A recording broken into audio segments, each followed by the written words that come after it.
Yo, what's good, family? Welcome to PNP. It's your boy Rashad, one half of PNP. And I'm here out just living. I'm living out in these streets, bro.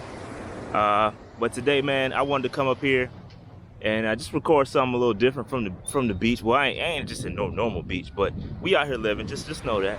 But yeah, so I want to come up here real quick and give y'all the top 5 guys that I think have the most pressure on them going into the 2021-2022 season.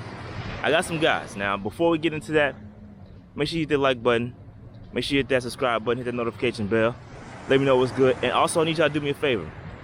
We have a new partnership with an app called Newsbreak, okay? So I'm going to be dropping some exclusive stuff there. So I need y'all to download that app and go follow us over there. Same PNP, Rashad and Dave show. Y'all know the business. Go over there. Follow us, download that joint. We're dropping some exclusive content, some of the exclusive interviews we might even drop. So I need you to follow us over there, all right? And get it cracking, all right? Now let's get into it. Top 5 guys. Coming in number 5, I got Christian McCaffrey, man. Yeah, Christian McCaffrey. What you would think, man, no pressure on that dude, right? He's paid, got the biggest, highest paid running back in the league. Ain't much pressure on him. Nobody's really threatening his spot. But it's more than just that with me. It's more about his injury, okay? He's coming off injury, and we need to make sure that this man is healthy. We need to make sure this man is healthy. He's got a lot of wear and tear on his body. Got hurt, sat out most of last year. Come back. He looks good out there in OTA. He's looking fine, but we don't know. We don't know if he's going to be 100%, and I think the pressure is on himself. The pressure's on himself, okay? He's putting the pressure on himself to be healthy. He needs to be healthy. We drafted Chuba Hubbard, and Chuba was breathing down his back, all right? And so at the end of the day, he might feel a little bit of pressure, just a little bit, from, the team maybe looking forward to the future, maybe kind of replacing some of that workload.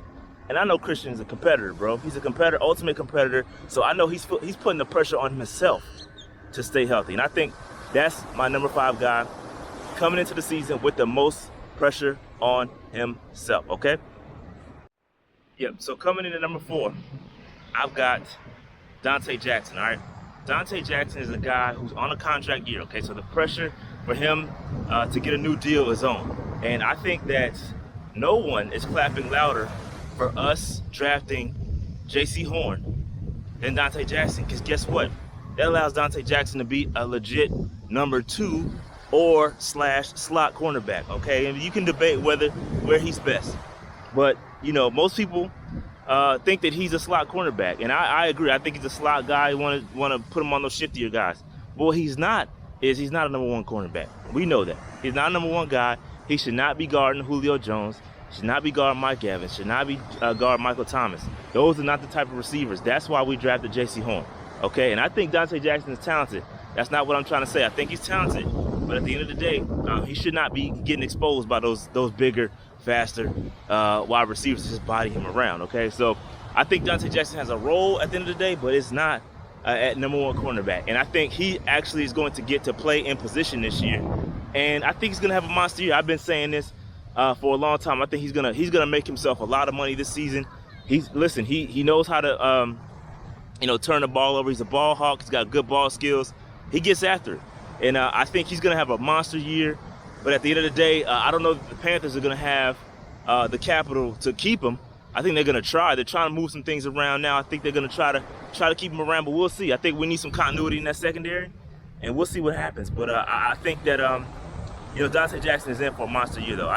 But the pressure's on. He's got to perform contract year, and anytime that contract year, dudes tend to ball out, okay? So that's Donte Jackson, all right? So, coming in at number 3, I got your boy Sam Darnold.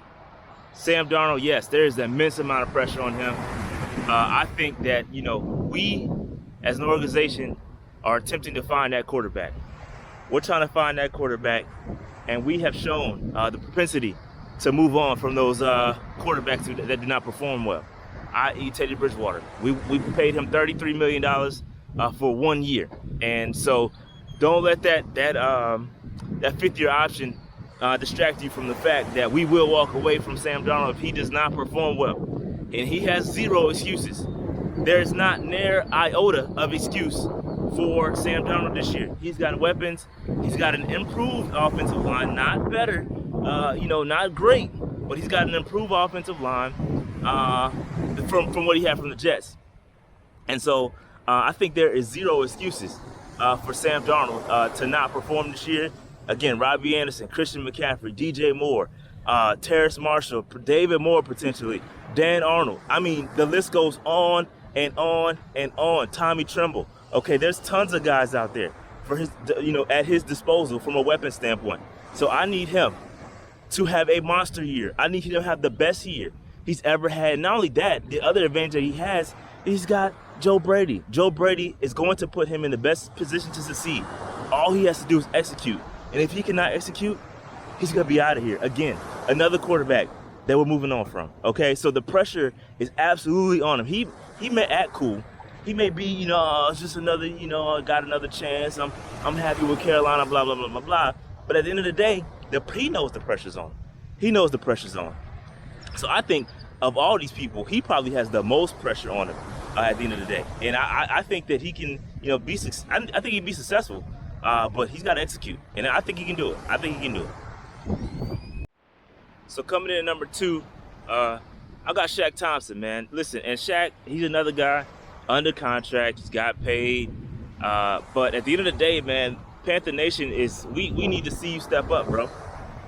It's hit or miss with Shaq. And what we need from Shaq is consistency and leadership, bro. You're probably the longest tenured Panther on the roster outside of J.J. Jansen right now. And what we need from Shaq is we need you to step up, bro. Like, one thing the Panthers have always had is an elite linebacker core, bro. We've always had your Dan Morgans, your John Beesons, your Luke Kuechly's. I mean, the list goes on and on and on for the linebackers that we've had. And right now, Shaq Thompson is a guy that we need. I mean, I have not seen elite play. I've seen flashes, though. I'm not gonna lie. Like, I've seen some situations where I'm like, damn, Shaq, like, you out here thumping cats. Like, you out here playing like a beast. But then on the other hand, you see some plays where you like, damn, Shaq, where were you, bro? Like, so Shaq, again, for what he's getting paid, he's paid pretty well, considering we just restructured his contract. I don't know exactly what he signed through because I don't have my computer on me, but we just restructured his contract, pushing some money into the future, so he's going to be around for a while.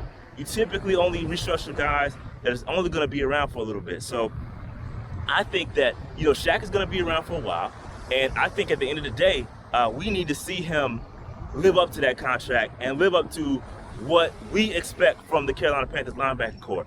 Again, like I said, elite linebacker play, always. Always. That's one thing we've always had. And right now, I feel like this is one of the weaker linebacking cores. Even with Perryman, all those guys we signed, I'm not convinced until I see them. And again, we got a whole season to play out. But I'm not hype about this linebacking core. I'm going to be honest with you, especially the interior guys. For me, this ain't it. You know what I'm saying? But at the end of the day, in comparison to what we've had, okay, we're only comparing us against ourselves, And at the end of the day, obviously, they get a chance to prove it. But Shaq, we need it from you, bro. You got to step up, leadership role.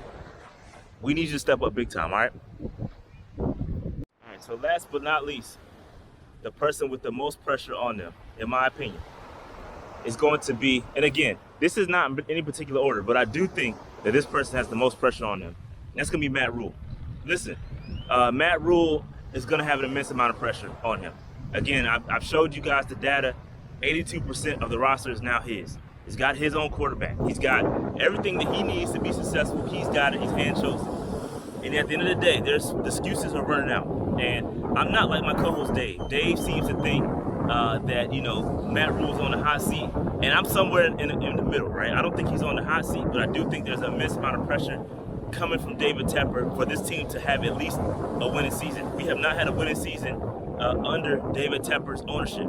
And I think he is feeling the pressure. I know he says it takes time. Rome wasn't built in a day, blah, blah, blah, blah, blah, blah. But that's certainly not how he acts, okay? And some of the actions that he takes. So I think that, at the end of the day, Matt Rhule, I think this is the season Matt Rhule has to show some promise. And again, we don't have to make the playoffs. That's not what I'm saying. What I'm saying is we need to have a winning season. 8 or 9-8, some sort of winning season. We need that from the fan base's morale, from David Tepper's proof of investment in Matt Rhule. Again, he has a 7-year contract, so I don't think he's going to go anywhere. But I do think he's starting to feel the pressure a little bit. And he's not going to tell you that. They won't come out here. None of these cats are going to say, "Oh, I'm feeling the pressure." They're not going to do that. But in the back of their mind, I think they know what's up. Okay? So, that being said, man, I'm at the beach. This is lovely. This has been great. And so, at the end of the day, man, make sure you hit that like button, hit the subscribe button, hit that notification bell, and make sure y'all download that Newsbreak app and follow us, because it's going to be big time.